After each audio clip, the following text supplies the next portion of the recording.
आपके पिताजी को उतना आपसे कष्ट नहीं होगा जितने आपके चच्चा को आपसे कष्ट। Positive enemy is more better than negative plus ला सकते हैं। 3 कंडीशन को आप फॉलो कीजिए। आए थे कि सर इतना कटअप पर तो 7th फेज में, कैसे हैं आप सब? आशा करता हूं आप खुश होंगे, स्वस्थ होंगे और मस्त होंगे। साथियों, आज मैं आप सभी को बताने वाला हूं कि सीटेट 2023 में जो एग्जाम होने वाला है साथियों, उसमें हम 120 प्लस नंबर कैसे प्राप्त कर सकते हैं। जी हां, 120 प्लस नंबर, ये सुनने में तो बड़ा अजीब लगता है, कठिन भी लगेगा पर आसान भी है। याद रखिएगा बात, 120 प्लस नंबर लाना बहुत ही आसान है।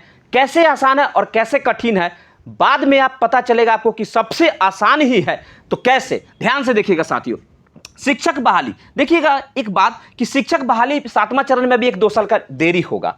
तो पहले से अगर आपका सीटेट में नंबर कम है या 1-2 नंबर से, हर कैटेगरी वाले अगर 1-2 नंबर से, अगर 2022 में जो एग्जाम हुआ था साथियों, अगर उसमें आप फेल हो गए हैं या आपको केवल पास मार्क ही प्राप्त है, तो आप क्या करिएगा, आपको फिर से तो तैयारी करना पड़ेगा। क्योंकि कल मैंने जो कटअप का वीडियो डाला था ना साथियों, उसमें कमेंट आए थे कि सर इतना कटअप पर तो 7th फेज में बहाली में बैठना तो संभव नहीं है। तो मैंने भी ये सोच रहा हूं कि बिल्कुल सही बात कर रहा है, कमेंट्स में गलत तो नहीं कह सकता स्टूडेंट। पर बात यहां पर ये होता है साथियों कि अगर ये बात सही है तो क्यों सही है? सही इसलिए है क्योंकि संख्या कैंडिडेट्स की बढ़ते जा रही है और वैकेंसी जो है ना साथियों सीमित है। और दूसरी बात कि अभी वैकेंसी 7वां चरण की आ ही नहीं रही है और बीएड डीएलएड वालों की संख्या बढ़ रही है। तो ध्यान में इस बात को रखिएगा कि आपको क्या करना है, खुद को सिक्योर रखना है। आप कैसे अपने आप को पूरी तरह से सुरक्षित रख सकते हैं, तो आपको बढ़िया नंबर लाना पड़ेगा। तो ध्यान से देखिएगा साथियों, मात्र 3 कंसेप्ट आपको बताऊंगा, 3 कंडीशन। इन 3 कंडीशन के माध्यम से ही आप 120 प्लस ना लाइएगा ना तो बताइएगा कि सर ने कहा है। ध्यान से देखिएगा, आपको पता है कि सीटेट में हमें पेपर 1 और पेपर 2 2 एग्जाम होते हैं। जो 1 से 5 में जाना चाहता है स्कूल में टीचर बन करके, वो पेपर 1 के लिए सामान्य सब्जेक्ट, इसमें सारे सब्जेक्ट सामान्य रहता है, यानी कि सब ऑल सब्जेक्ट मिला हुआ रहता है। आप मैथ वाले हैं कि साइंस वाले हैं, उसे फर्क नहीं पड़ता है कि सोशल साइंस वाले हैं, आपका सभी सब्जेक्ट सेम रहता है इसमें। अब देखिएगा ध्यान से, सभी के लिए सेम रहेगा। तो पेपर 1 में 150 नंबर का एग्जाम होगा साथियों। इसमें 75 नंबर का कंटेंट होता है, और यानी कि चैप्टर वाइज आपको पढ़ना है पूरे टॉपिक्स को। और 75 नंबर का इसमें क्या होता है, ये पेडागोजी होता है, ठीक है। ये भी जो होता है ना अंडरस्टैंडिंग पर होता है साथियों। पेडागोजी ये हमारा जो है ना, ये रामबाण अमृत है।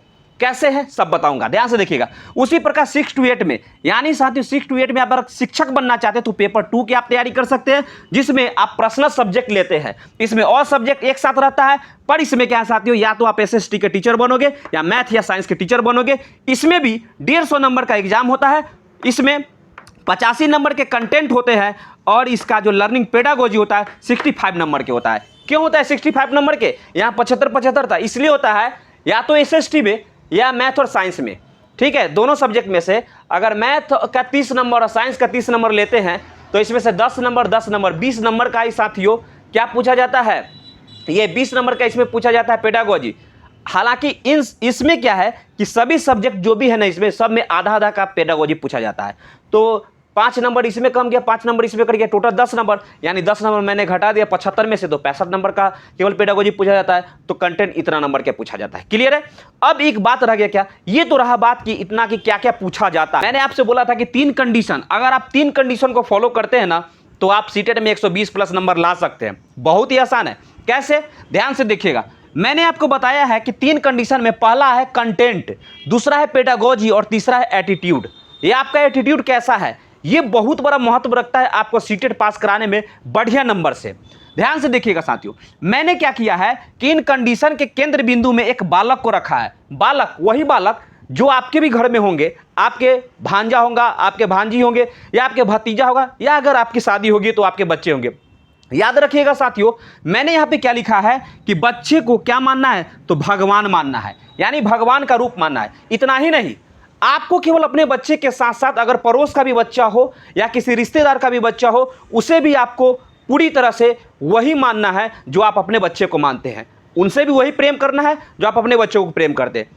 समझिएगा साथियों, अगर ये भावना अगर इनके प्रति अगर आपका पॉजिटिव रहा ना, इनके प्रति पॉजिटिव भावना आपके अंदर है, तो आपको एग्जाम पास कराने से कोई नहीं रोक सकता है। कैसे बताता हूं, ध्यान से देखिएगा।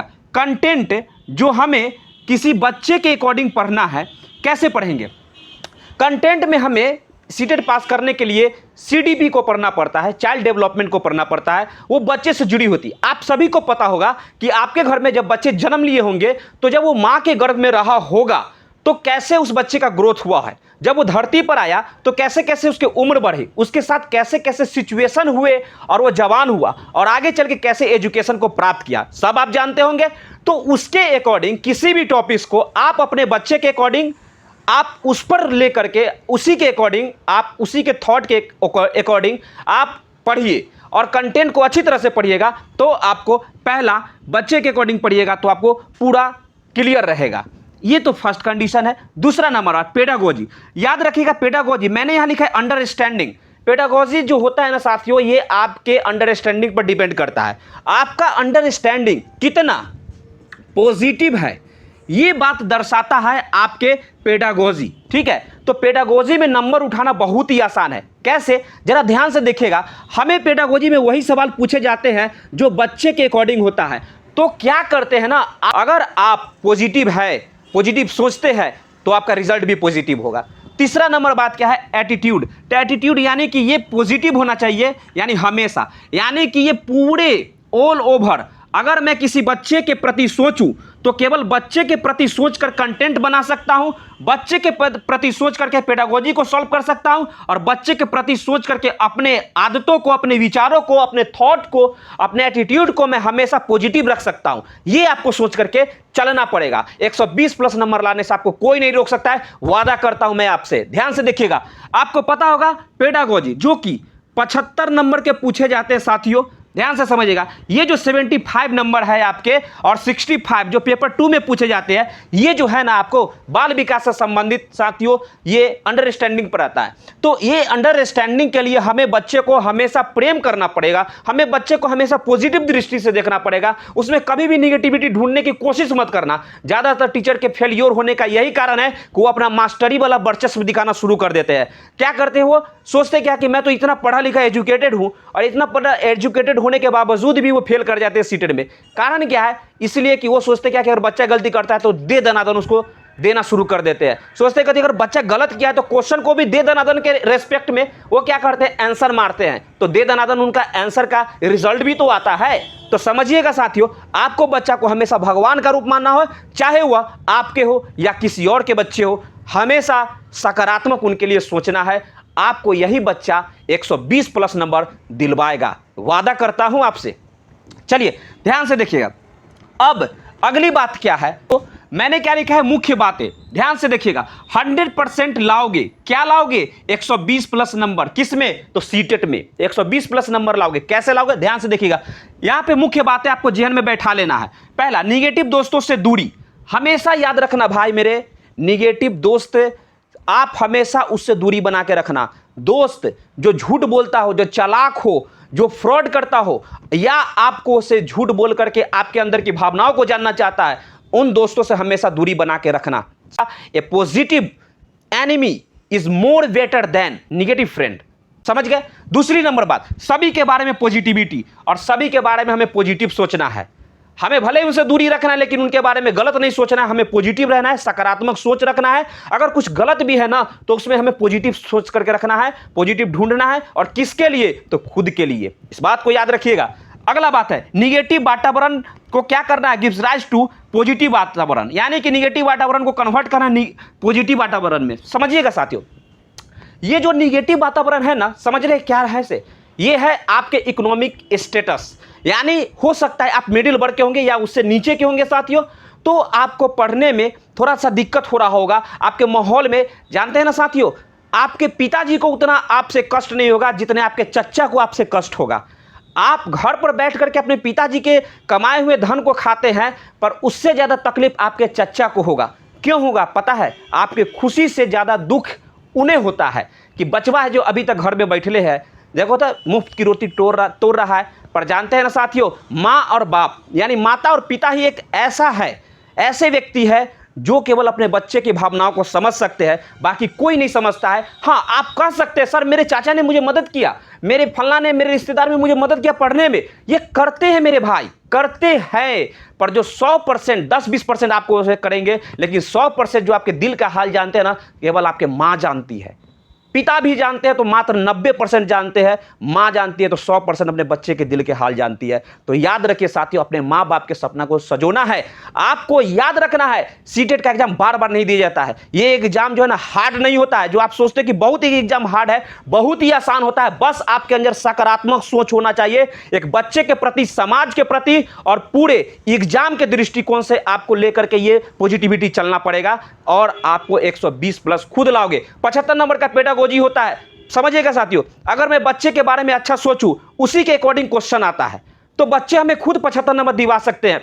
उसके बाद कंटेंट में अगर हम 10-15 नंबर, 20 नंबर अगर ऐसे ही हम ला सकते हैं, वो भी चाइल्ड डेवलपमेंट से संबंधित रहता है, तो 90 नंबर तो हमें खुद ही आ गए, तो पास मार्क तो हमें खुद प्राप्त हो गए। 82 नंबर चाहिए ईबीसी वाले को, ओबीसी वाले को, SC ST वाले को, और महिला को चाहिए थोड़ा सा उससे कम नंबर चाहिए। तो कहने का मतलब ये है, वो तो आपको खुद आ जाएगा। 10 से 15 दिन केवल आप पढ़ लीजिएगा ना, उसी से आपको उतना आ जाएगा। लेकिन एक बात पता है ना, आपको 120 प्लस नंबर लाना है तो वो भी आपको आएगा। बताइए ये आसान है या नहीं है? अगर आप अपने सोच को सकारात्मक रखते हैं तो 120 प्लस लाने से क्या आप घबराते हैं? 130 प्लस भी ला सकते हैं साथियों, 100% कहता हूं। याद रखिएगा, ये मैंने जो नीचे वाला बात लिखा है ना, निगेटिव वातावरण को कन्वर्ट करना पॉजिटिव वातावरण में, ये हालाहाली संभव नहीं है साथियों, लेकिन नामुमकिन भी नहीं है। इस बात को आप याद रखिएगा, ये संभव भी नहीं है तो नामुमकिन भी नहीं है, संभव है। जब आप अपने आप को सकारात्मक रखते हैं, अगर पॉजिटिव सोच रखते हैं, तो आप निश्चित तौर पर अपने वातावरण को भी बदल सकते हैं। और एक दिन जब आप शिक्षक बन जाइएगा ना, तो वही आपके जो चाचा जी है ना, आपको पूरे रेस्पेक्ट से आपको बैठने के लिए बोलेंगे, आपको चाय पानी देंगे, नाश्ता देंगे, और आपको कहेंगे कि मेरे बचवा को भी थोड़ा सा कुछ ज्ञान की बातें बताओ, ताकि वो भी लाइफ में सक्सेस करे। जब तक आप बेरोजगार है ना साथियों, तब तक दिक्कत होगा। जब आपको रोजगार मिल जाएगा ना, तो सबको ही आपके कदम चूमेंगे। समझ में आ रहा है ना? तो हमेशा याद रखना, 120 प्लस नंबर लाना बहुत ही आसान है, बहुत ही आसान है। बस एक बच्चे के प्रति सकारात्मक सोच से आपको आ जाएगा, इतना याद रखिएगा। बाकी मैं कुछ नहीं कहूंगा।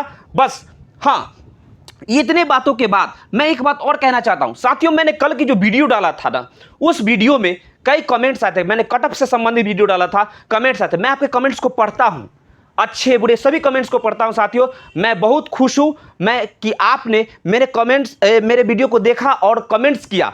मैं चाहता हूं कि इस वीडियो को भी आप देखिए और उससे कमेंट्स कीजिए। जो स्टूडेंट कम नंबर से रह गए हैं, या ये पहले से भी उनके कम नंबर है, तो जुलाई में हो या दिसंबर में हो, हमें उससे लेना देना नहीं है, पर हमें पहले से प्रिपेयर रहना है। और हमें जैसे ही एग्जाम होगा ना, उसमें हम भाग लेंगे और हम एक ही बार में एग्जाम निकालेंगे। बस ये 3 बातें अगर आप याद रखोगे ना मेरे भाई, 3 बातें मात्र, तो आपको 120 नंबर आएगा ही आएगा, और एक ही बार में आपको एग्जाम में सफलता मिलेगा 120 नंबर का। याद रखिएगा, हमेशा कह रहा हूं।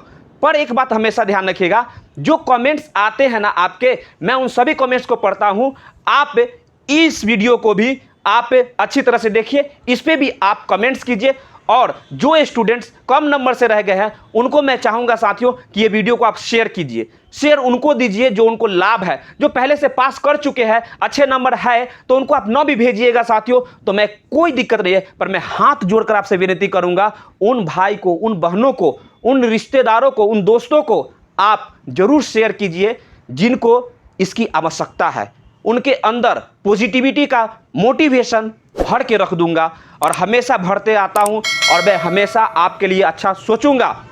याद रखिएगा साथियों, मेरे YouTube चैनल पर जो भी भाई बहन, एक हो या कोई भी हो, एक हो या एक से अधिक भी हो, मैं इतना बस कहूंगा साथियों कि आपने मेरे चैनल को सब्सक्राइब किया है ना, तो आप मेरे YouTube परिवार का एक सदस्य बन गए हो।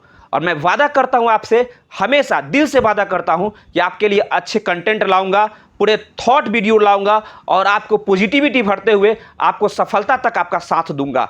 याद रखिएगा साथियों, बस इतना ही कहना चाहता हूं। कमेंट से रिलेटेड वीडियो साथियों मैं उसको भी बनाऊंगा। आप इसका क्या विचार है, इस पर आप अपना कमेंट्स कीजिएगा। मैं हो सकता है तो आज या कल में मैं एक वीडियो बनाऊंगा। और हाँ, जाते जाते एक बात और कहना चाहता हूं साथियों कि महिलाओं को, जो शादीशुदा महिलाएं हमारी बहनें हैं, उन्हें काफ़ी दिक्कत होता है सीटेट के एग्जाम निकालने में।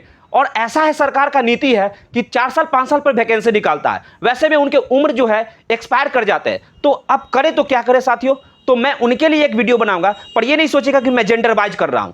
मैं उनके लिए भी और आप सभी स्टूडेंट्स के लिए भी, लड़कों के लिए भी मैं एक साथ एक वीडियो बनाऊंगा जिसमें मैं बताऊंगा कि आप प्रिपरेशन कैसे करेंगे, किस प्रकार से सीटेट की तैयारी करेंगे कि आपको नंबर अच्छा से उठ जाए और एक ही बार में आपका भी रिजल्ट आ जाए। खासतौर पर महिलाओं के लिए, जो महिलाएं आप बहुत प्रयास करते हैं फिर भी अपने, आप तो देखते ही हैं क्या कि उनकी शादी हो जाती है तो उनके बच्चे होते हैं और तरह तरह के घर के सारे चीज़ों को उनको लेकर के चलना पड़ता है। रियलिटी में तो अगर मैं कहूँ ना, तो महिलाएं जो होती है ना, पुरुष से ज़्यादा साथियों अपने आप को संघर्ष में झोंक करके रखती है। ऐसा नहीं कि पुरुष नहीं रखता है, पुरुष भी रखता है, मैं जेंडर वाइज नहीं कर रहा हूँ, पर मैं सच बात बताता हूँ। हम भी अपने घर में फैमिली को देखते हैं, अपने माँ को देखते हैं, अपने परिवार को देखते हैं, अपनी बहन को देखते हैं, सबको देखते हैं, बहुत कष्ट वो लोग झेलते हैं, संघर्ष करते हैं। तो साथियों चलिए आज के वीडियो को यहीं पे विराम देता हूं, ठीक है। मिलते हैं कल के नेक्स्ट वीडियो में, कमेंट की वीडियो भी लेकर के आऊंगा और नए नए वीडियो आपको लाता रहूंगा। आप कमेंट कीजिएगा, जो भी आपकी जरूरत है हर जरूरत को मैं पूरा करूंगा। जय हिंद साथियों।